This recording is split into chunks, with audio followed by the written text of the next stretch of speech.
government is just doing its job. Wala namang, it's not because it's one person or another that we do the things that we do. Maybe sa nung mga nakaraan na mga administrasyon, baka ganun ang ginagawa. Pero para sa akin, hindi naman ganun. Sumusunod tayo sa batas. We are a member of the community of nations. We must live up to our responsibilities, to the commitments that we have made to the community of nations. Ayun. Ang linaw, no? Sinabi ng Pangulo, tayo sumusunod. Aha. Sinusunod natin ang kasunduan at yung Community of Nations. Kaya nga, pinadaanan niya sa Interpol. Yun nga. Ang sabi naman ng iba, Jen, teka muna. Akala ko ba ang International Criminal Court ay the court of last resort? Ha? Oo nga. Oo. At ito'y nasa panuntunan din naman ng ICC. Oo. Ibig sabihin, kung hindi kayang litisin ng isang gobyerno ang isang inaakusahan ng iba't ibang krimen, kasama na yung crimes against humanity, Oo. tsaka lilitisin ito ng ICC. Ibig bang sabihin, inaamin ng gobyernong ito na sila ay incapable or unwilling na litisin ang dating presidente? Yun ang kinakatwira naman ng iba. Kasi kaya niya pumunta na sa ICC, mukhang nai-impluwensya ng mga korte ba sa Pilipinas? Ayun. Ganun ba ibig sabihin na Ganun ang lilitaw, di ba? Kaya hindi dinidinig ang mga kasong isinasampa sa dating Pangulong Rodrigo Duterte? Correct. Samantalang ang mga past presidents, gaya na ni former President Joseph Estrada, Yan. ay nakulong, nilitis ho sa Court ng Pilipinas. Si dating Pangulong Gloria Macapagal Arroyo. Nakulong din at nilitis sa Pilipinas. Ay ang sabi ng ilan, teka muna, bakit nyo minadaling dalhin si Pangulong Duterte? Samantalang, nag-file pa sila ng mga motion sa Korte Suprema. Yun na nga. Ibig ba sabihin, ayaw nyo na makialam dito ang local court? Kaya nyo, hindi ba? Kasi sabi parang ipauubaya na natin. Parang gano'n ang nangyari. Pinain mo doon, di ba? Ayaw mong madinig man lang kahit nakapiraso yung katwiran dyan sa pangyayaring ito sa pamamagitan ng Mano Bang Jen. Di ba? Kagagaling niya ng Hong Kong. Dinala mo dyan sa Villamor. Patulugin mo man lang dyan ng diba? Sabi nga ng, yung maganda ba, paririnig natin yung statement ni Senador Alan Cayetano, isang abogado rin yan, na sinasabi niya, meron pang mga gumaganang batas. Hindi ba pwedeng hintayin man lamang natin yon? Due process. Kasi number 1 na niya, due process of law Meron ba? Papakinggan na nga natin. Meron tayo okay doon. Na ba? Sige, pakinggan natin. Ano ang punto? Ito, maganda rin yung punto ni Senador Alan Cayetano. Ready na ba? Meng? Sige. Pakinggan nga natin. Senador Alan Cayetano. Ang pinaka-minimum is due process and letting everyone avail of the legal remedies. Hindi pwedeng may korte sa ibang bansa, huhulihin mo tapos isasakay mo na lang sa eroplano. So, eto po tanong ko sa inyo. Paano kung sitting Supreme Court Chief Justice, sitting Speaker, sitting Senate President, sitting Cabinet Member, sitting President ng ating bansa, may isang international court na naglabas, yung PNP, huhulihin nyo na lang, sasakay nyo na lang sa eroplano, aalis na sa ating bansa. Diba? So, yung President, napaka-importante kung anong pinapakita natin sa lahat. Ayan. Mahaba pa yung binabanggit niya Pero ang kanyang pinakapunto lang, sana iginalang natin yung basic rights na due process of law. Diba? Lahat niya yan dapat ay dyan natin tinitingnan yung mga anggulong ito. Bagamat, anya ay binasahan ng Miranda Doctrine si dating Pangulo Duterte, etc. Pero ngayon lang kanya siya nakakita ng high profile kaya ng dating Pangulong Duterte na hinuli sinakay sa aeroplano at inilipad palabas ng bansa. Nabiglaan. Mukhang kakaibaan niya yun. Yan ang punto naman ni Senador Alan Cayetano, ha? Eto naman ang isa pang statement dyan. Ayan. Ito naman, senador din, ha? Okay. Dating senador Gringo Honasan. Ba? Mukhang... Ano naman ang kanyang punto, kasi Senador Greg? siyempre, si Senador Gringo, ay alam mo naman ang role nito sa mga nagdaang administrasyon, di ba? Oo naman. Oo. Laging may kudeta. Noong siya aktibo pa sa AFP. Ang sabi niya, both President Bongbong Marcos and Justice Secretary Boying Remulla have consistently asserted that the Philippine justice system is functioning. Di ba? Ay, tama naman. Gumagana. Ang lahat ng sangay ng ating pamahalaan, maging ang mga korte. Yes. Totoo. And that we are not a failed state. Tama naman. If there are charges against former President Duterte, then our own courts, not the International Criminal Court and its foreign judges, must handle the case. I myself have been arrested, charged, imprisoned, and later granted amnesty. My entire legal process transpired under the jurisdiction of our national courts.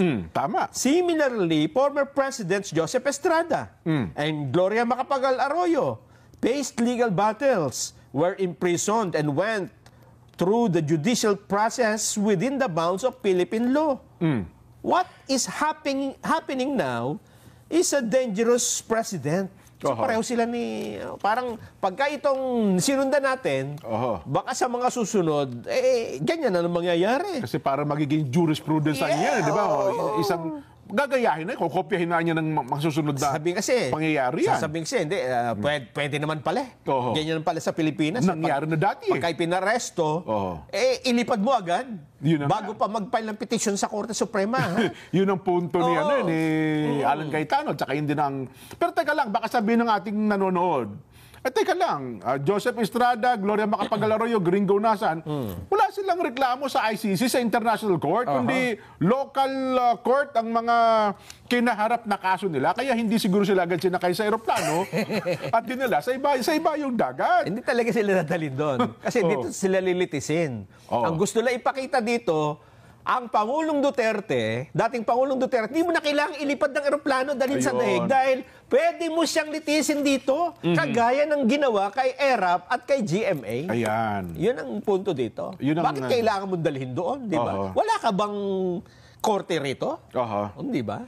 Well, sa kabilang banda naman, Nelson, baka sabihin nila, hindi, baka kayong dalawa ata, baka kayo'y makadigong kayo ngayon mga kababayan, bibigyang diin po namin sa inyo at papapansin po namin sa inyo, wala muna tayong Vox Populi ngayon kasi gusto namin i-present sa inyo at mapaglimi-limi ninyo yung sitwasyon.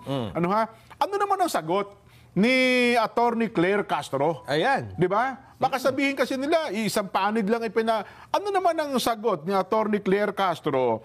Meron ba tayong voice clip, shot din, sa mga pangyayaring ito para ipakinggan naman natin ang panig ng Malacanang. Okay. Di ba? Sa pagkakaparesto. Nagsalita na mismo yung Pangulo kanina. Yes, para marinig din ho natin.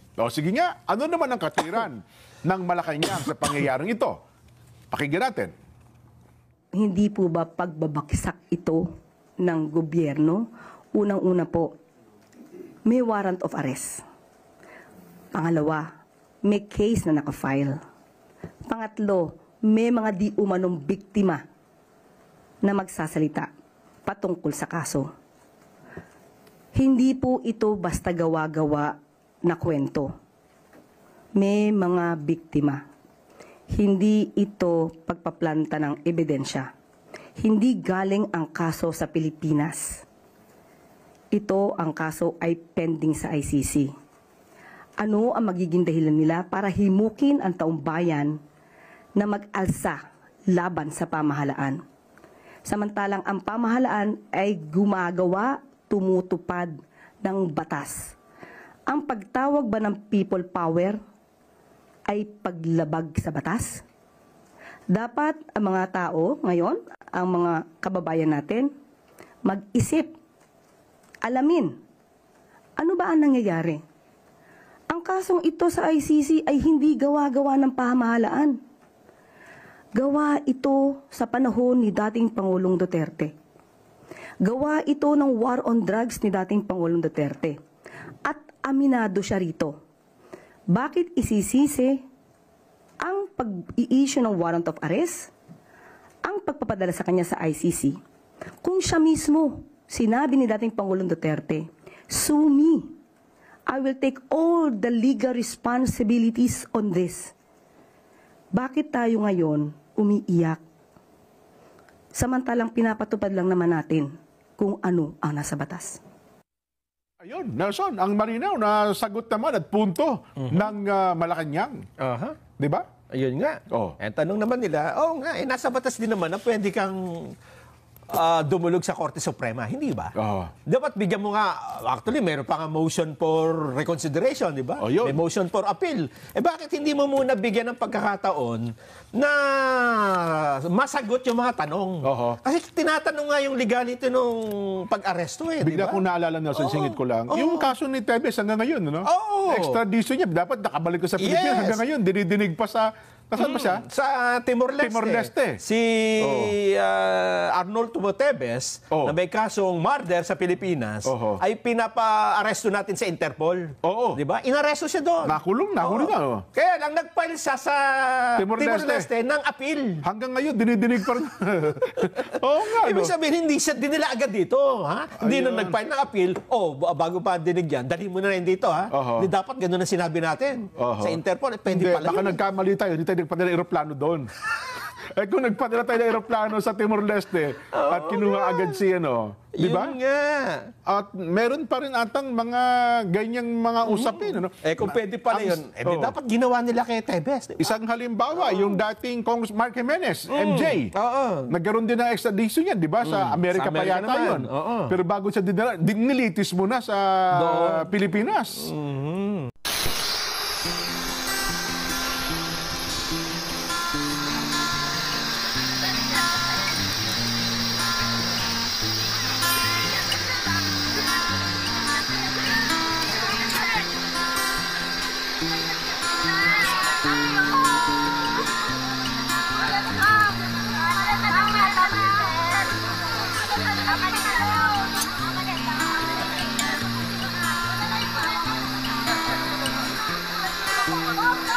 Wow.